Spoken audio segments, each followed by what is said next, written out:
श्री स्वामी समर्थ. नमस्कार मंडळी, मी नंदिनी माझ्या यूट्यूब चॅनलवर तुमचं खूप मनापासून स्वागत करत आहे. तुमच्या मनातील सर्व चांगल्या इच्छा स्वामी महाराज पूर्ण करो ही स्वामींच्या चरणी प्रार्थना करते आणि आजच्या नवीन व्हिडिओला सुरुवात करते. 21 जून 2024 वार शुक्रवार या दिवशी आलेली आहे वटसावित्री पौर्णिमा. पतीच्या दीर्घ आयुष्यासाठी महिला हे व्रत करत असतात.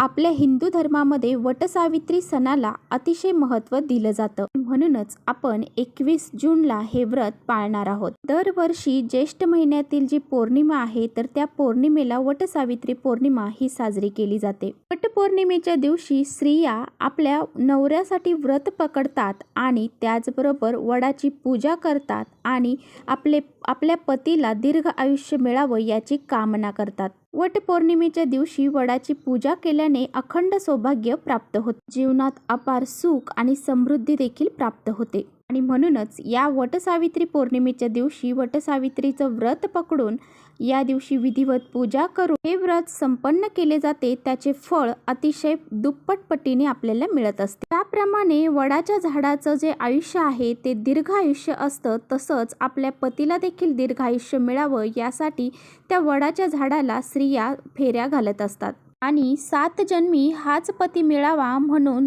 वडाच्या झाडाला प्रार्थना करतात. पहा, या दिवशी आपल्याला काही उपाय देखील करायचे आहेत. या दिवशी आपल्याला आपल्या पतीवरून अशी ही एक वस्तू ओवाळून टाकायची आहे. यामुळे काय होईल की पतीच्या सर्व अडचणी दूर होतील, त्यांची खूप प्रगती होईल. पती आणि पत्नी या दोघांमध्ये गोडावा टिकून राहील. त्याचबरोबर काही संकट अडचणी असतील तर त्या दूर होतील आणि पतीच्या जीवनामध्ये भरभरून प्रगती होईल. तर असा हा अत्यंत प्रभावशाली उपाय कसा करायचा आहे याबद्दल आजच्या व्हिडिओमध्ये मी तुम्हाला सांगणार आहे. त्यामुळे व्हिडिओ तुम्ही शेवटपर्यंत नक्की बघा, जेणेकरून तुमच्यापर्यंत योग्य ती माहिती पोहोचेल. आपल्या चॅनलवर जर तुम्ही नवीन असाल तर चॅनलला लगेच सबस्क्राईब करा आणि असेच माहितीपूर्ण व्हिडिओ पाहण्यासाठी बेल आयकॉनलाही प्रेस करा. म्हणजे मी जेव्हा नवीन व्हिडिओ अपलोड करेन त्याचं नोटिफिकेशन सर्वात अगोदर तुम्हाला भेटेल आणि तुम्ही एकही व्हिडिओ मिस करणार नाही. त्याचबरोबर कमेंट्समध्ये श्री स्वामी समर्थ लिहायला अजिबात विसरू नका. आणि व्हिडिओ तुम्हाला महत्त्वपूर्ण वाटत असेल तर आपल्या मित्रमैत्रिणीबरोबर शेअर देखील करा. पहा, आपल्या सर्वांनाच माहीत आहे की वटसावित्री पौर्णिमेचं व्रत आपण आपल्या पतीच्या दीर्घ आयुष्यासाठी करत असतो. या वडाच्या झाडाची पूजा करण्यामागे सत्यवान सावित्रीची कथा सांगितली जाते. सत्यवान सावित्रीने आपल्या पतीचे प्राण परत आणण्यासाठी यमराजाकडून त्यांचे प्राण परत आणले होते, अशी कथा ही सांगितली जाते. त्याचबरोबर सौभाग्यवती स्त्रिया हे वटसावित्रीचे व्रत आपल्या पतीला दीर्घ आयुष्य प्राप्त व्हावे, त्याचबरोबर त्यांचे सौभाग्य अखंड राहावे यासाठी करत असतात. आपल्या पतीची प्रगती व्हावी, आपल्या पतीला कोणत्याही प्रकारच्या अडचणी येऊ नये, त्यांची प्रत्येक क्षेत्रामध्ये प्रगती व्हावी, ते कोणतंही काम करायला गेले की त्यामध्ये त्यांना यश प्राप्त व्हावे. त्यामुळे आपल्याला हा जो उपाय मी सांगणार आहे तर तो करायचा आहे.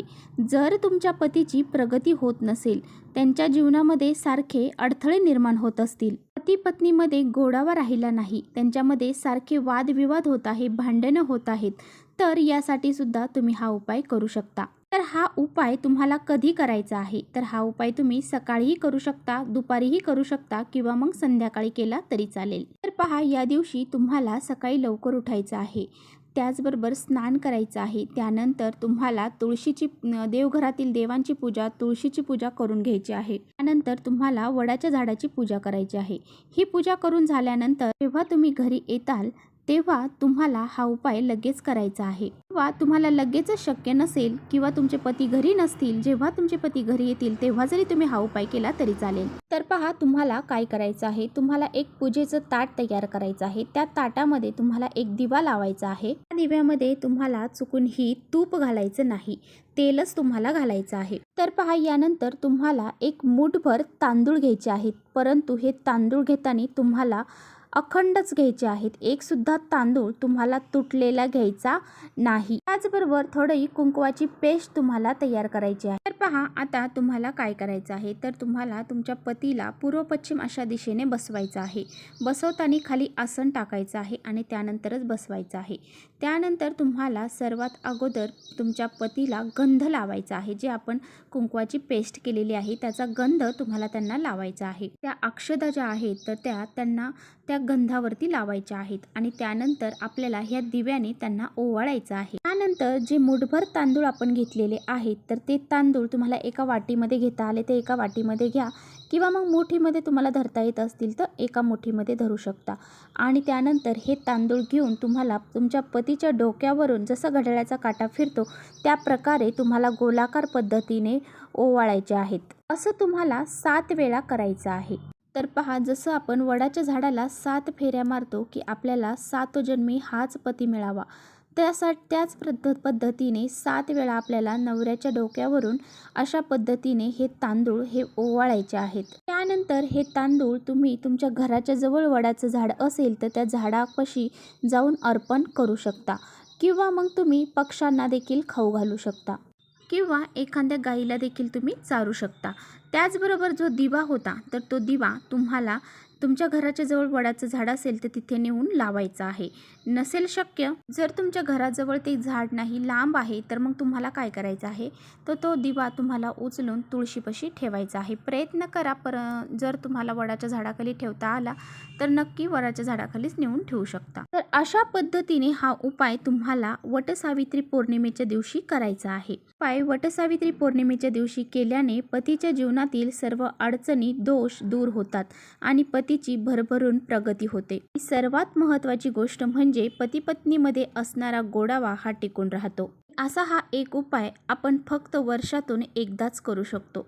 त्यामुळे तुम्हाला हा वटसावित्री पौर्णिमेच्या दिवशी हा उपाय आवर्जून करायचा आहे. प्रत्येक महिलेने हा उपाय आपल्या नवऱ्यासाठी करायचा आहे. बघा, हा उपाय करण्या अगोदर तुम्हाला वडाच्या झाडाची पूजा ही करून यायची आहे आणि त्यानंतर हा उपाय करायचा आहे. तर चला, इथेच थांबवते माझा व्हिडिओ तुम्हाला थोडा जरी आवडला असेल तर नक्की लाईक करा. चॅनलवर नवीन असाल तर चॅनलला सबस्क्राईब करा आणि व्हिडिओ हेल्पफुल आणि मदतगार वाटत असेल तर तुमच्या मित्रमैत्रिणींबरोबर शेअर देखील करा. परत भेटूया अशाच छानशा व्हिडिओसोबत. तोपर्यंत श्री स्वामी समर्थ.